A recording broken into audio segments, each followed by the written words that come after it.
My father came to the United Kingdom at the age of 17 from Barbados. And at the age of 12, because he was the oldest child, he was expected to be the breadwinner. And so he left formal education at the age of 12. But he always said if he had had the opportunity to continue in education, he would have been in the legal profession. So my family, my grandparents and parents from the Caribbean, and they came to Britain, they say, in search of faith, hope and opportunity. I went to a comprehensive school having failed the selective exam, and we immigrated to America in 1985. My secondary schooling was in America, and I graduated from high school, and I graduated on the Wednesday, and by the Thursday I was back in the United Kingdom because I wanted to study in this jurisdiction and the law of England and Wales. When I returned to the United Kingdom, I was 19 years of age. I'd been slightly held back in high school because they thought I had a speech impediment because of the way the twang was at that time in Buckinghamshire. So TH was pronounced as, I thought, as opposed to I thought. So I was held back, and hence, rather than graduating at 18, I didn't graduate until I was 19. So I had the graduate diploma for America, but when I came back to England, it wasn't recognised, and I had to do an access to education course, which I did part-time for 2 years in my local college, and then subsequently that enabled me to go on to university, but not before I took a pause and worked. So I found myself I worked briefly as a postwoman. I then went on to work for British Rail, as they were then, and at that time I took myself and signed up for a part-time law degree starting in 1996.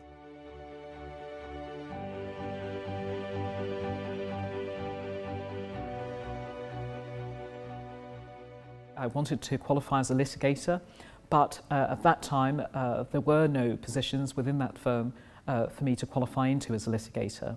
I was offered conveyancing, but that's not what I wanted to do. So having finished law school, having finished qualifying with my training contract, I found myself without work, and in fact I was doing people's gardens. And then subsequently I applied for my first post-qualification job with a firm in Huntingdon. I didn't enjoy private practice, but for me that was at a time of stark change, number of cuts going on to public funding, and so I was made redundant twice in as many years.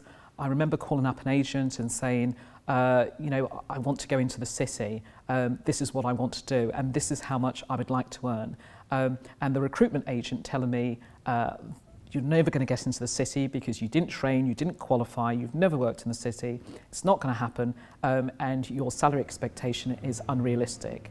Well, I didn't listen to that agent. I found myself a different agent, and I was subsequently offered a job as solicitor with the General Counsel of the Bar and advisor to the then Complaints Commissioner. I did face obstacles as a woman, but I think for me it's difficult to talk about obstacles as a woman without talking about obstacles as a black woman. And looking back now, I think that's what absolutely drove me, because the more the doors shut, the more people told me, because of my socio-economical background, and because I hadn't gone to the right university the first time around, I didn't come from a privileged background, hadn't qualified in a magic circle firm. I even had people tell me that I didn't look like a solicitor, didn't sound like a solicitor. And the more, as I say, people told me I couldn't, was the more I was determined that I could. So having done my first in-house with the General Counsel of the Bar, I continued on the in-house route, moving into the Association of Certified Chartered Accountants, ACCA. And I stayed with them for 5 years. I was promoted very quickly within 6 months and stayed with them until 2012. And then I left and I took on a number of projects with Ofsted, the pensions regulator. And then I took some time out to do some unpaid work. I was mindful that I was doing lots in London, but not so much in my local community. And I became chair of the Education Appeals Panel and Exclusion. Education is absolutely something that is key to my heart. And having failed the selective exam, I felt that I could make a contribution back in terms of seeing how the processes and procedures were currently being operated.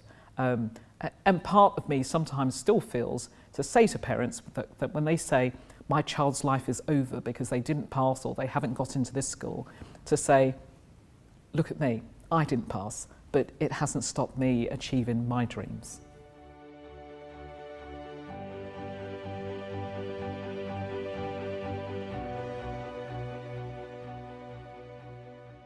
I immersed myself in the workings of council, joining various committees and boards. I then realised that the profession was changing, the dynamics on council was changing. And I also realised that in-house community was one of the fastest growing areas, but much wasn't being said or done about that particular area at the time. And so I put myself forward for the first time in 2015 as Deputy Vice President presidential candidate. And 4 times later, I have been successfully elected as Deputy Vice President. I am the first black person to be elected as Deputy Vice President and will become the first ethnic minority president in 21-22. A remarkable achievement, and so much so what it meant to me was that when I received the call to tell me that I had been elected, I was walking up Chancery Lane away from the Law Society, and when I got the call, I burst into tears in Chancery Lane. What I would like to see a change at the end of my presidency is to leave the solicitor profession more diverse and inclusive than the one I entered. As I travel around and hearing stories and people approach and saying, I thought I couldn't, but you absolutely give me hope and inspiration to know that actually I can become a solicitor and I can reach the top of my profession regardless of my colour, my background, my gender, or any of those issues. And it's my hope that we continue to attract the brightest and the best of this profession, and that is how I hope to leave office when I leave.